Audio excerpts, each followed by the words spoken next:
미국 대통령에 대한 탄핵안이 미국 상원에서 마침내 통과됐습니다. 내란 선동을 했다는 사유가 적용된 것도 사상 초유의 일이지만은 현직 대통령이 임기 중에 2번 탄핵당한 것도 전례가 없는 일입니다. 워싱턴 연결합니다. 박성호 특파원. 네. 저희가 이 뉴스 진행하는 동안에도 투표 상황이 조금씩 변하고 있었는데 일단은 탄핵안 표결 결과 최종적으로 좀 정리 좀 부탁드립니다. 네, 예상됐던 대로 무난하게 과반을 넘겼습니다. 표를 보면 찬성은 232, 반대 197표가 나왔습니다. 이탈표가 공화당에서 10표 나온 걸로 보이는데요. 예상보다 조금 늘었습니다. 지난 1차 탄핵, 재작년에 1차 탄핵 때는 공화당이 당론으로 전원 반대표를 던지게 했는데 이번에 의원들 개인 판단에 맡기면서 이런 결과가 나온 것으로 보입니다. 이틀 전에 탄핵안 발의해서 그야말로 오늘 표결 처리까지 일사천리로 속전속결로 진행됐습니다. 2번의 탄핵도 탄핵이지만은 그 내용이 참 불명예스럽지 않습니까? 네, 말씀하신 대로입니다. 사실 전례가 없죠, 이런 일이.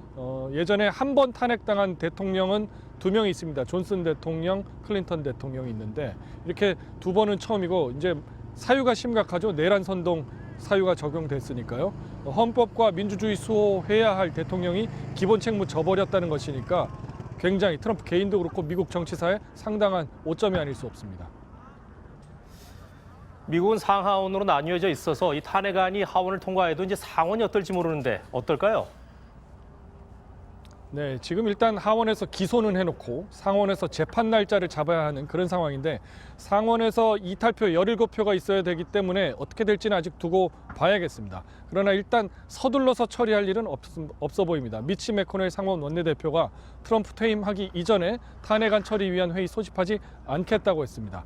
일단 탄핵 사유에 해당한다는 인식은 하면서도 이 임기는 보장해주는 그런 셈이라고 할 수 있습니다. 케빈 메카시 원내대표, 하원 원내대표 얘기를 들어봐도 트럼프가 의회 습격에 책임이 있긴 있는데 일단 탄핵을 해서 쫓아내기에는 지금 임기 일주일 남았는데 국민 분열만 초래한다 이런 입장을 보였습니다. 퇴임 후에도 미국에서는 탄핵이 가능하기 때문에 앞으로 바이든 행정부 출범 이후에 민주당과 여러 가지 협의 과정을 통해서 이 문제는 진행이 될 것으로 보입니다. 지금까지 워싱턴에서 전해드렸습니다. 네, 국내 코로나 소식으로 이어가겠습니다. 감소 추세는 유지가 되고 있습니다. 오늘 또 확진자 수가 어제와 엇비슷하지 않을까 예상됩니다. 이럴 때 방심하기 쉽다는 것 아실 텐데요. 이미 지난 주말에 휴대폰 이동량이 급증했습니다. 집단 감염이 눈에 더 잘 띄지만 가장 큰 비중을 차지하는 건 여전히 개인 간의 감염입니다. 국산 치료제는 개발이 순조롭다고 합니다. 김미희 기자입니다. 어제 저녁 9시까지 전국에서 집계된 코로나19 신규 확진자는 459명입니다. 경기 110명, 서울 130명 등 수도권이 303명, 그 밖의 지역이 156명입니다. 그제 같은 시각보다 41명이 적은 수치로 이를 감안하면 오늘 오전 발표할 신규 확진자 수는 500명 안팎이 될 것으로 예상됩니다. 신규 확진자는 사흘 연속 500명대를 오가며 완만한 감소세를 보이고 있습니다. 지역 발생 확진자 수도 하루 평균 593명으로 한 달 만에 처음으로 600명 아래로 떨어졌습니다.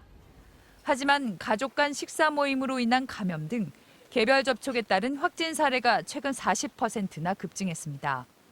또 계속 줄어들던 주말 수도권 휴대전화 이동량도 지난주 상승하는 모습을 보이고 있습니다.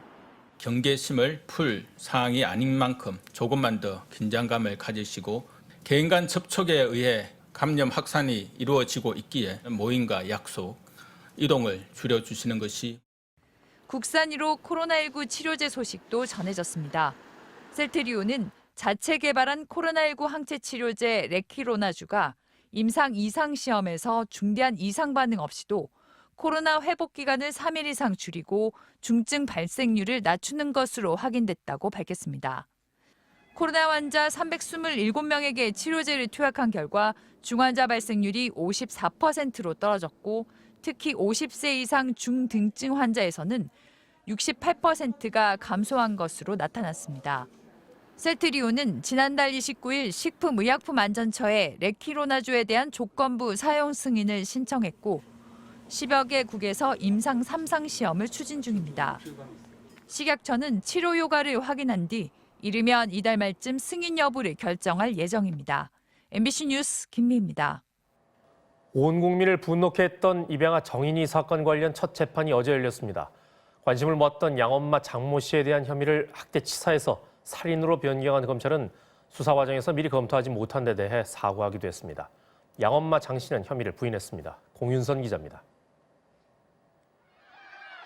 정인이의 양엄마 장 씨를 태운 호송차가 법원 안으로 들어갑니다. 구속 2달여 만에 시작된 첫 재판. 푸른 수의를 입고 법정에 나온 장 씨는 고개를 푹 숙인 채 종종 울먹였습니다. 불구속 상태로 함께 재판을 받는 남편 안모 씨와 나란히 앉았지만 부부 사이엔 단 한마디도 오가지 않았습니다. 검찰은 곧바로 장 씨에 대한 공소장 변경을 신청했습니다. 당초 재판에 넘겨진 혐의였던 아동학대 치사죄 대신 무기징역까지 선고가 가능한 살인죄를 주 혐의로 적용했습니다. 정인이를 숨지게 한 구체적 폭행 상황도 추가로 밝혔습니다. 정인이가 밥을 먹지 않자 정인이의 배를 수차례 때리고 발로 밟아 췌장을 파열시키는 등 사망에 이르게 했다는 겁니다. 가장 중요한 쟁점은 폭행의 고의성 여부. 검찰은 정인이가 숨질 수 있다는 걸 알면서도 장 씨가 폭행을 이어갔다고 주장했습니다.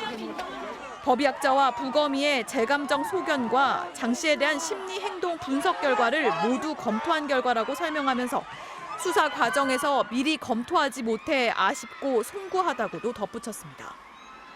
1시간 정도 진행된 첫 재판.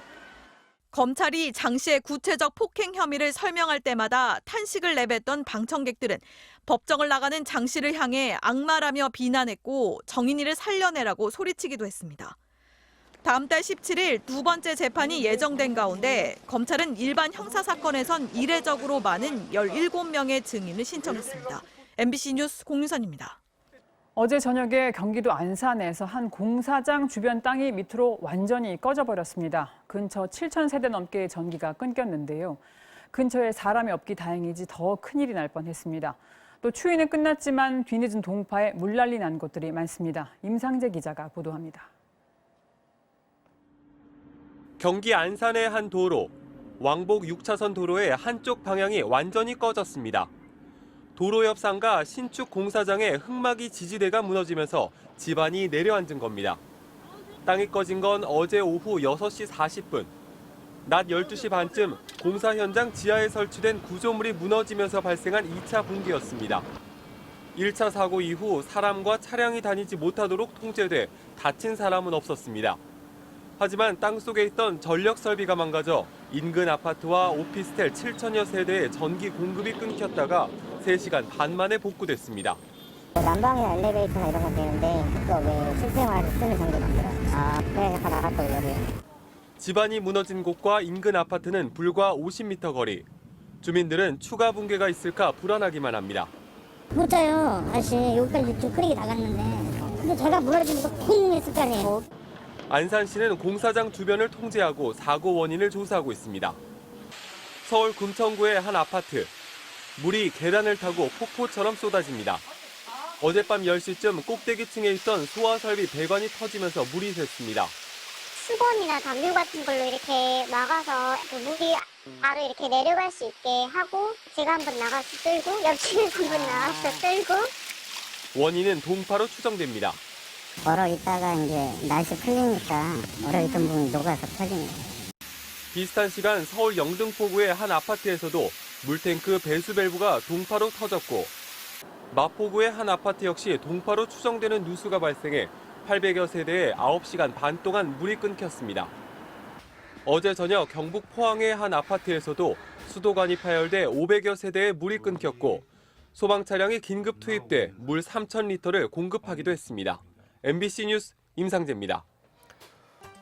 보수적인 이집트에서는 팔로워 5천 명이 넘는 개인의 SNS 계정을 감시할 수 있도록 법을 통해 엄격한 인터넷 통제를 시행하고 있는 것으로 알려져 있는데요. 두 번째 키워드입니다. 춤 영상은 무죄, 이집트 여성들 석방입니다.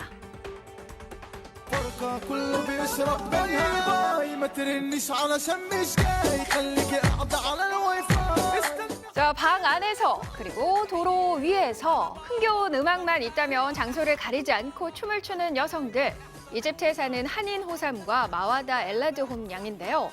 이들은 지난 7월 각자의 동영상 공유 애플리케이션 틱톡에 올린 춤추는 영상이 문제가 돼 1심에서 징역 2년형을 선고받았습니다. SNS에 올린 영상이 이집트의 사회가치 위반, 음란 조장 등 도덕 규범을 어겼다는 게 이유였는데요. 현지 시간으로 12일 영국 일간 가디언에 따르면 법원이 이들의 항소를 받아들여 무죄를 선고했다고 합니다. 원심을 깨고 무죄 판결을 받아 결국 석방된 건데요. 보수 성향이 강한 이집트에서는 지난해 도덕 규범 위반 혐의로 수십 명이 체포돼 처벌을 받았다고 합니다. 호삼과 엘라드홈의 구독자는 각각 130만 명과 200만 명에 달할 정도로 소셜미디어에서 영향력이 있는 인물이라고 하는데요. 이들의 이 흥겨운 춤 다시 볼 수 있을지 지켜봐야겠습니다.